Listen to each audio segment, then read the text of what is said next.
Coba kita lihat. Anda ingin menyampaikan kepada para suami, para istri terlebih dahulu. Para istri.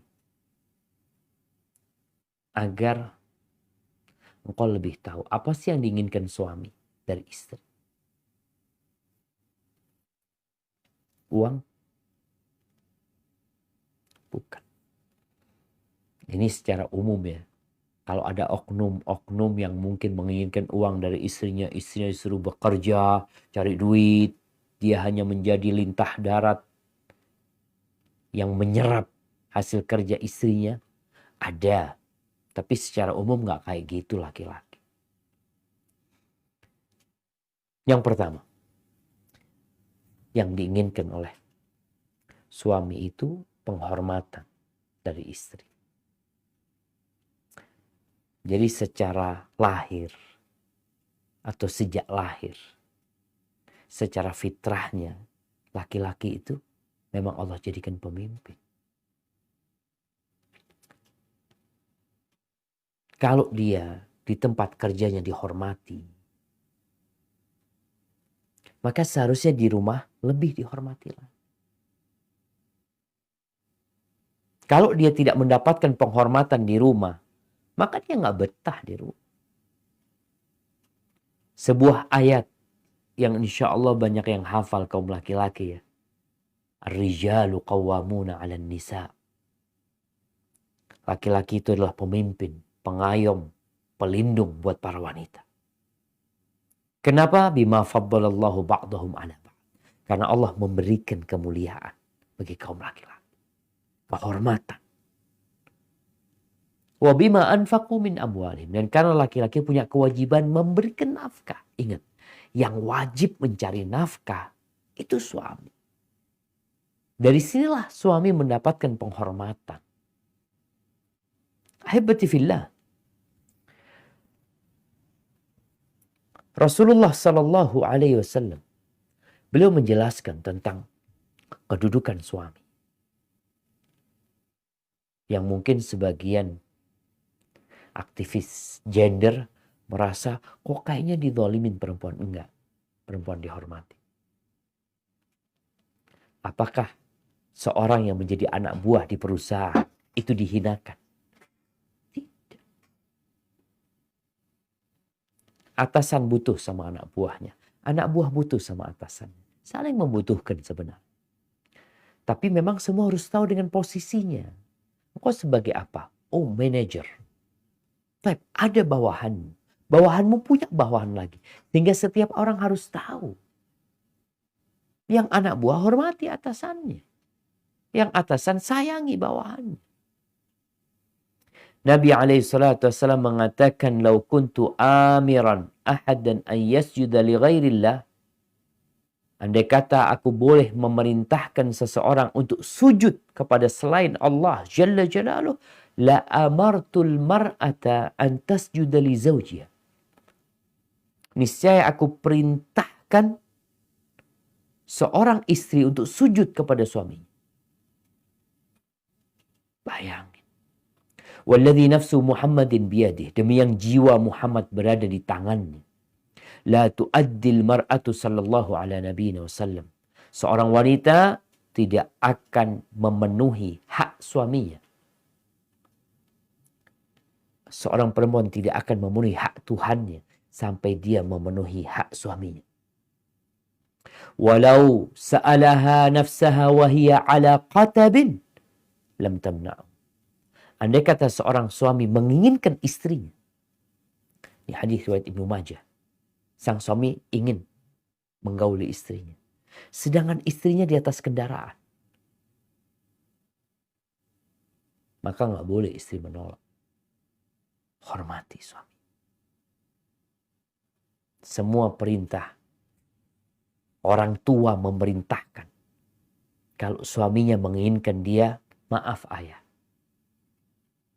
Di tempat kerjamu, mereka menginginkanmu. Tapi suami menginginkan dirimu.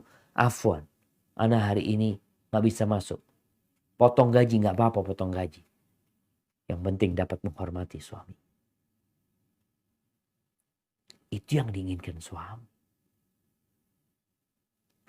Nabi SAW, urusan ranjang ini ya. Ini urusan ranjang, urusan penting sekali sebenarnya.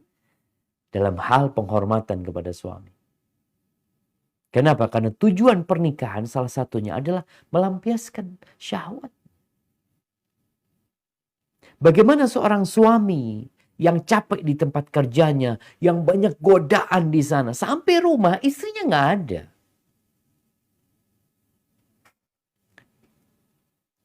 Rasulullah Sallallahu Alaihi Wasallam mengatakan, "Idza rajulu da'a zaujatahu li hajati falta'ti." Apabila seorang suami memanggil istrinya untuk memenuhi hajatnya, hendaklah dia datang. Wa in kanat 'ala tanur, walaupun dia sedang di hadapan tungku, sedang masak dia nih. Orang dulu masak ya, nggak kayak sekarang. Sekarang masak pakai gas tinggal dimatikan. Dulu itu pakai tungku. Menghidupin kompornya itu lama. Pakai kayu. Itu pun kata Nabi SAW, hendaklah dia datang. Ahibati fillah. Rasulullah SAW bersabda, Innal mar'ata tuqbilu fi surati syaitanin wa tudbir fi surati syaitan. Sesungguhnya wanita itu datang dalam rupa setan dan pergi dalam rupa setan. Artinya dia menggoda. Perempuan itu menggoda dari depan, dari belakang, Masya Allah. Dia makhluk yang sangat indah sekali. Kalau seorang melihat wanita yang membangkitkan syahwatnya, apa yang harus dia lakukan? Faliyati ahla, hendaklah dia pulang, jumpain istrinya. Fa inna dzalika yaruddu ma fi nafsi. Itu akan menghilangkan perasaan tadi syahwat yang membara dalam hati. Akan hilang. Datangin istri. Dalam hadis lain Nabi mengatakan, "Falyati ahla fa inna ma'aha alladhi mithlu alladhi ma'aha." Yang ada di perempuan itu sama dengan yang ada di istrinya. Gimana kalau dia pulang ke rumahnya, istrinya nggak ada. Yang bukain pintu pembantunya. Karena dua-duanya sibuk. Sehingga kadang-kala hilang di sini. Salah satu tujuan pernikahan itu. Dia mau melampiaskan syahwatnya dia. Dulu ada teman dari Sudan yang cerita. Berapa kali cerita yang sampaikan agar kita ambil pelajaran. Ada seorang hakim. Ketika dia sedang sidang, pas mulai sidang, yang didatangkan saksi atau terdakwahnya itu seorang wanita yang cantik sekali. Hakim ini ketika melihat itu langsung diskoros sidang. Skoros. Dia pulang ke rumah. Jarak dari mahkamah ke rumahnya setengah jam. Dia pulang. Dia salurkan syahwatnya kepada istrinya. Dia balik lagi ke mahkamah. Dipanggil lagi. Selesai urusan. Maka ingat seorang istri. Hendaklah engkau patuh. Berikan penghormatan kepada dia. Kalau anak buah dia di rumah sakit. Anak buah dia di kantor. Itu disuruh apa aja nurut. Bagaimana dengan dirimu? Yang kedua, yang diinginkan suami itu penghargaan.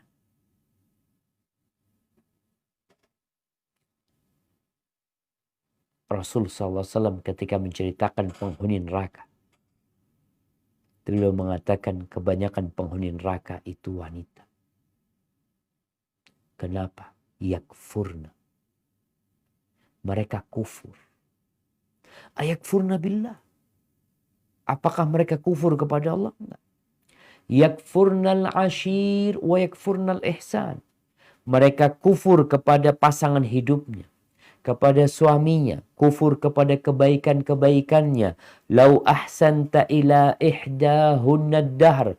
Kalau engkau berbuat baik kepada perempuan tersebut sepanjang tahun, thumma ra'at minka syai'an, lalu dia melihat satu kesalahan yang dilakukan oleh suami, maka biasanya perempuan yang tidak pandai menghargai akan mengatakan, ma ra'aitu minka khairan qat. Aku tidak pernah melihat kebaikan darimu sedikit pun. Ucapkan terima kasih kepada suami. Iya, mungkin dia pulang malam. Kembang, tunggu dulu. Hargai suamimu pulang kerja ini. Bukakan pintu, tanyakan kepada suami, mau apa bang? yang panas, yang hangat, yang dingin. Sebagai bentuk penghargaanmu kepada suami. Pijetin suami, itu bentuk penghargaan. Sampaikan kepada suami, Allah abang capek banget. Mohon maaf kita sudah ngerepotin abang. Sebagai suami. Subhanallah. Rasulullah SAW mengatakan, La yahillu lil mar'ati an tasum wa zawjuha hadir illa bi'idhni. Tidak halal bagi seorang wanita untuk puasa sunnah. Sedangkan suaminya itu ada di rumah tanpa izin suami. Ini mau puasa buat Allah Azza wa Jalla. Dia mau berpuasa. Untuk sang pencipta dia mau beribadah. Tapi tetap dia perlu menghargai suaminya. Izin sama suami.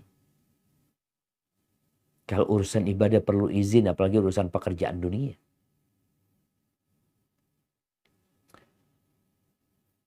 Maka hargai suami. Ya sebagian suami mungkin yang kerjaannya nggak nyaman ya. Hari itu dia bawa duit 20.000, 30.000. Ya mungkin kalau yang profesinya dokter ya lain lah. Kadang kalau urusan fulus tidak terlalu dipikirkan. Tapi ada profesi-profesi lain, tolong dihargai. Yang ketiga, suami itu butuh pendampingan.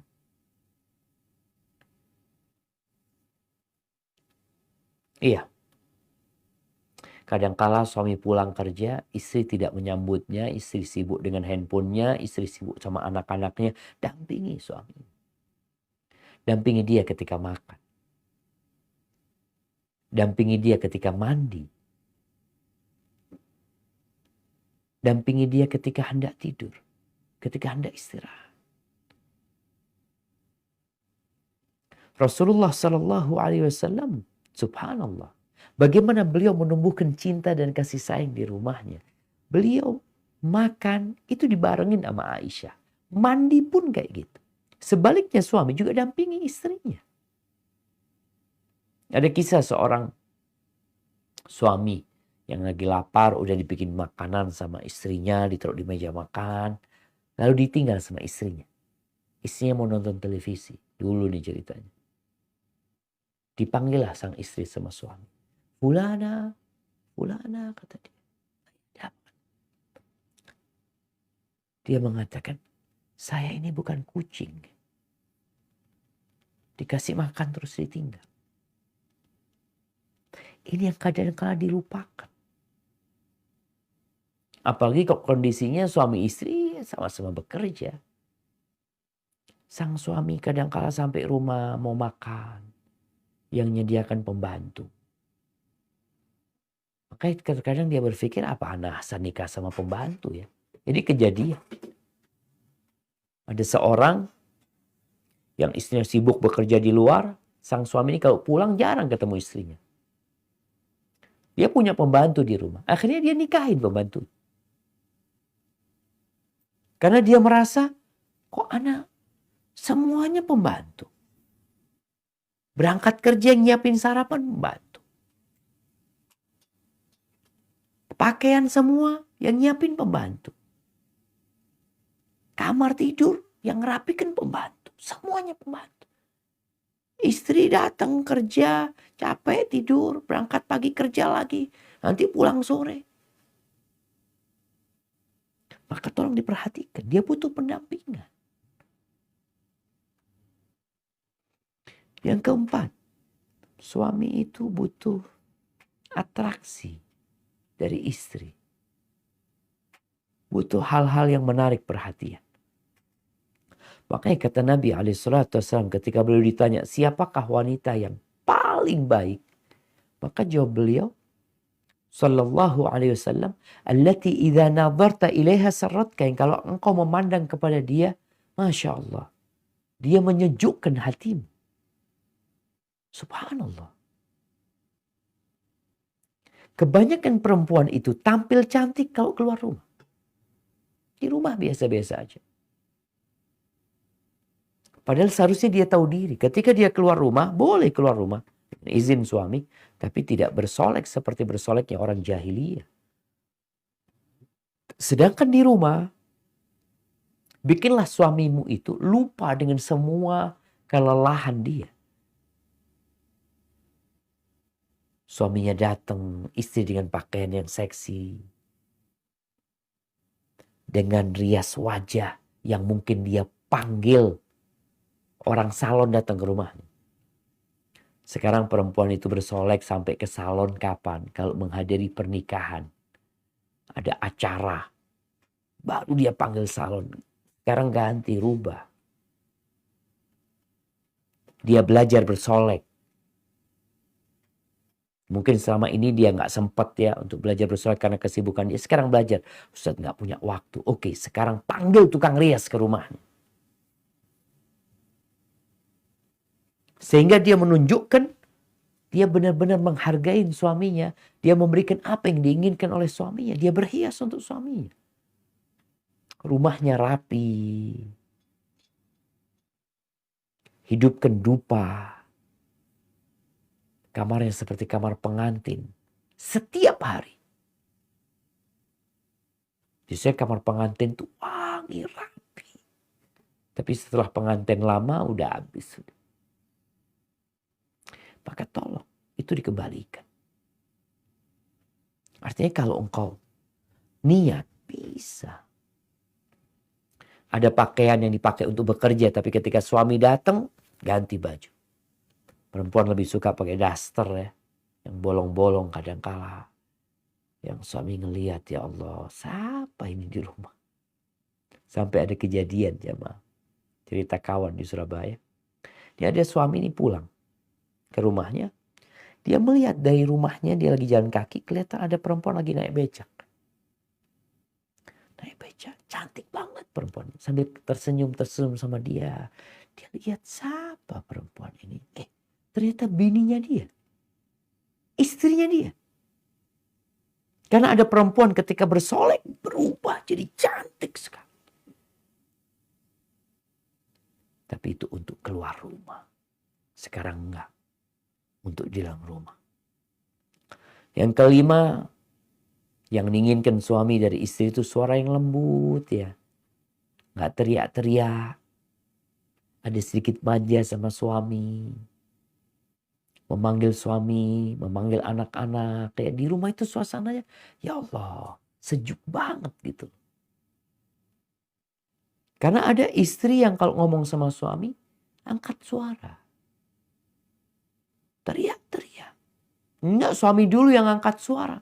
Gak ada masalah, suami angkat suara bukan berarti engkau ngangkat suara juga. Emangnya rumah tangga ini mau berantem? Enggak. Lembutkan suaramu. Kalau suami sedang marah, engkau yang melembutkan suara. Anda nggak salah Ustaz, nggak ada urusan salah benar nih. Urusannya bagaimana rumah tangga ini menjadi surga. Sehingga suami ketika melihat istrinya dalam kondisi suami marah, istrinya Masya Allah berusaha mengadem-ademi suaminya, Masya Allah. Rasulullah SAW pernah bersabda, Ala ukhbirukum binisaikum fil jannah. Kalian mau nggak aku kasih tahu istri-istri kalian di dalam surga? Kayak apa mereka? Qulna bala ya Rasulullah. Tentu kita mau ya Rasulullah. Kullu wadudin walud. Dia adalah perempuan-perempuan yang pengasih. Yang subur, yang banyak anak. Idza ghadibat au usi'a ilaiha au ghadiba zawjuha. Kalau dia sedang marah atau suaminya menyakiti istrinya. Atau suaminya marah kepada dia. Qalat, maka perempuan ini akan berkata, dia meletakkan tangannya di tangan suaminya. Sambil berkata, hadihi yadi fi yadik, ini tanganku di atas tanganmu. La aktahilu bi ghamdin hatta tarda. Aku tidak akan memejamkan matamu sampai engkau ridho. Subhanallah. Itu yang diinginkan oleh suami. Datang minta maaf. Aku bertobat kepada Allah atas kesalahanku. Walaupun yang salah suami. Ini manajemen konflik dalam rumah tangga. Agar nggak kebakaran. Kalau tahu ada api di sana, jangan dilemparin bensin. Lemparin air. Kadang-kala istri nggak terima. Yang keenam, suami butuh dukungan dan motivasi. Ya, motivasilah suami dalam berbakti kepada orang tuanya, berbuat baik kepada kerabatnya, dalam menuntut ilmu, mungkin dalam pekerjaan dia. Kalau kita lihat bagaimana istri Nabi itu memotivasi Nabi, mendukung Nabi seperti Khadijah radhiyallahu taala anha. Sampai-sampai Nabi itu punya istri 9, gak tergantikan itu Khadijah. Udah meninggal Khadijah. Tapi beliau tetap berbuat baik sama Khadijah. Mengingatnya. Berbagi kepada kawan-kawannya. Kenapa? Karena Khadijah ini yang full mendukung Nabi SAW. Materi imateri. Makanya ketika Aisyah mengatakan seakan-akan tidak ada perempuan kecuali Khadijah. Khadijah lagi, Khadijah lagi. Aisyah itu sampai cemburu kepada Khadijah. Padahal Aisyah nggak pernah berjumpa sama Khadijah. Seperti itu ketika istri full mendukung dan memotivasi suami. Maka suami akan setia dan akan menjaga. Yang ketujuh, menjaga kehormatan diri. Seorang perempuan jangan bergaul dengan yang bukan mahramnya kecuali ketika ada perlu, selesai. Jangan memasukkan ke rumahnya laki-laki yang tidak disukai sama suami. Tundukkan pandangan. Ketika ngobrol sama laki-laki lain yang tegas. Sama suami lemah lembut. Suami akan melihat ini istriku. Kemudian yang kedelapan, mendidik dan merawat anak-anak serta mengerjakan urusan rumah tangga. Itu yang diinginkan suami. Bukan anak-anak dididik sama babysitter. Istri nggak ngurusin, sibuk dengan handphonenya, sibuk dengan pekerjaannya. Dia ingin memiliki anak-anak yang berjiwa pejuang. Makanya Rasul SAW mengatakan khairu nisa'in rakibnal ibil. Salihu nisa'i Quraisy. Sebaik-baiknya wanita penunggang unta adalah wanita yang baik dari kalangan Quraisy. Ahnahu ala walad fi sigharihi. Yang penuh kasih sayang terhadap anak ketika anak itu kecil. Dan sangat menjaga apa yang dimiliki oleh suami. Menghargai suaminya, menjaga milik suami. Maka tolong didik anak-anak. Suami itu senang pulang rumah, pulang dari kerja ngelihat istrinya sedang ngajarin anaknya baca Quran. Sedang ngajarin anaknya masak. Ngajarin anaknya cuci-cuci. Ngajarin anaknya nyapu, bersih-bersih. Tahu-tahu anaknya udah hafal Quran. Alhamdulillah anak kita udah hafal juz amma. Coba setoran sama ayah. Masya Allah. Kemudian yang terakhir, suami ingin ada cinta di rumah. Walaupun mungkin engkau ya kurang suka sama suami. Tapi ungkapkan bahwa engkau mencintai. Dan didik anak-anak untuk mencintai bapak. Menghormati, menghargai bapak. Tumbuhkan itu di diri anak-anak. Ketika bapak pulang malam sampaikan kepada anak-anak, ya bapak gak punya waktu nak. Tapi semua itu bapak lakukan untuk kalian. Ini perlu ditanamkan di diri anak. Sehingga sang bapak itu ketika pulang diharapkan kehadirannya sama anak-anak. Anak-anak datang, kirim anak-anak tuh. Sana-sana bapak udah datang ya. Suruh sambut bapaknya. Sang ibu melihat dari jauh sambil main mata sama suaminya. Dan katakan kepada dia. Gak ada laki-laki yang dalam pikiranku, dalam dadaku kecuali engkau. dan tumbuhkan rasa butuh sama suami. Karena kadang-kala kalau suami istri saling kerja, si istri masa nggak butuh sama suaminya. Aku bisa hidup sendiri. Tanpa suami aku cukup, bahkan mungkin gajinya lebih banyak dari suami. Ketika perasaan itu ada, berarti rumah tangga mulai retak ini udah. Yang suami mungkin berpikir banyak perempuan lain yang suka sama dia, yang istri merasa aku nggak butuh sama suami juga.